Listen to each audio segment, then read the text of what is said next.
मथुरा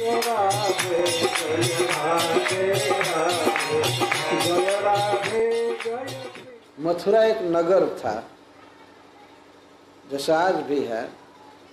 तो आप जानते ही हैं मथुरा में या किसी नगर में यदि अपना कोई परिचय न हो तो कितना रहने में दिक्कत होती। कहाँ बैठें, कहाँ बैग रखें, ये सब सोचना पड़ता है। जिनको निमंत्रण देकर बुलाया जाता है उनको भी सोचना पड़ता है। शहर की ये हालत। नंद महाराज गए थे शहर में, यद्यपि उनके भाई रहते थे वसुदेव जी, लेकिन वसुदेव जी के पास जाना उस समय बहुत खतरे की बात थी। वे नहीं चाहते थे कि कंस को पता लगे कि वसुदेव के साथ इसका मिलन हुआ। तो नंद बाबा एक पार्क में बैलगाड़ी खड़ा किए बगीचा में, और बैलगाड़ी के नीचे ही कुछ कपड़ा वपड़ा बिछा करके आराम। पहुंचने पर तो सबसे पहले वे राजा कंस के यहाँ गए। सवेरे चले होंगे तो 10 बजे तक ऑफिस खुल जाता होगा, तो दे दिए। जो अपने पास पैसा है सब है तो राजा को दे देना ठीक है, नहीं कोई दूसरा लूट ले कुछ कर ले, ठीक नहीं। इसलिए सबसे बड़ी उनकी चिंता थी कि जो वार्षिक कर लाए हैं वो दे करके आए। और नंद बाबा और जो गोप थे वे लोग तो मथुरा में कुछ खाने वाले थे नहीं, यद्यपि उस समय इतना गड़बड़ भोजन सब जगह नहीं चलता था, लेकिन फिर भी वो लोग तो घर से माल लाए थे। उनके यहाँ खाने की क्या कमी है। तो वही खाए। यशोदा ने इनको कुछ दिया था कि अकस्मात यदि वसुदेव जी से भेंट होगी तो हमारे तरफ से ये उपहार दीजिएगा, क्योंकि ब्रज में बहुत धन बढ़ गया था। और वसुदेव जी के बारे में इन लोगों की धारणा थी कि वो तो कारागृह में जीवन बिता रहे हैं, बहुत दुखी हैं। पर किसी भी तरह से डायरेक्ट या इनडायरेक्ट में वसुदेव जी को और देवकी को कुछ भेंट देने के लिए माँ यशोदा ने दिया था।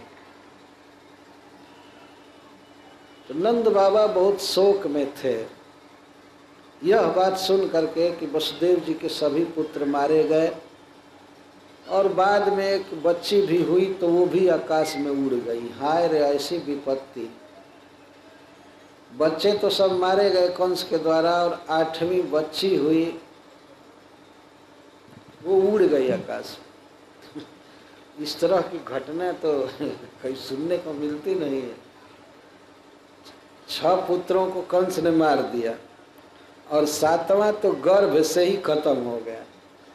तो ये प्रचार था कि कंस ने तांत्रिक द्वारा, तंत्र विद्या द्वारा उस गर्भ को उड़ा दिया, लेकिन वास्तविकता यह थी कि भगवान ने जोग माया को आदेश दिया था कि उस गर्भ को रोहिणी के गर्भ में कर।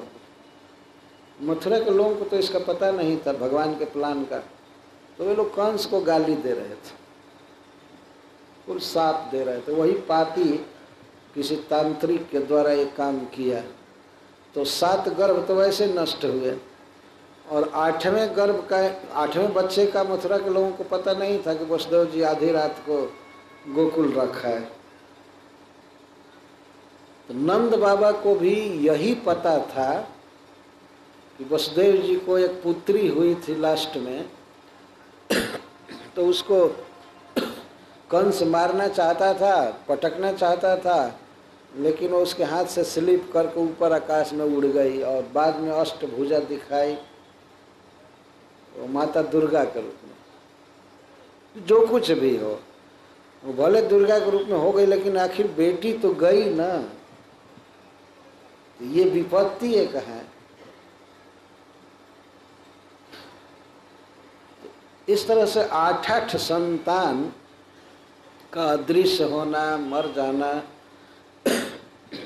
यह बड़े दुख की बात। नंद बाबा तो सुख में थे उस दृष्टि से कि ब्रज में समृद्धि है, हमारा पुत्र बहुत अच्छा है, पुत्र आनंद घन था, इसलिए उसके जन्म से बहुत सुख हो रहा था। परंतु अपने भाई की दशा का विचार करके नंद महाराज सुख से नहीं थे।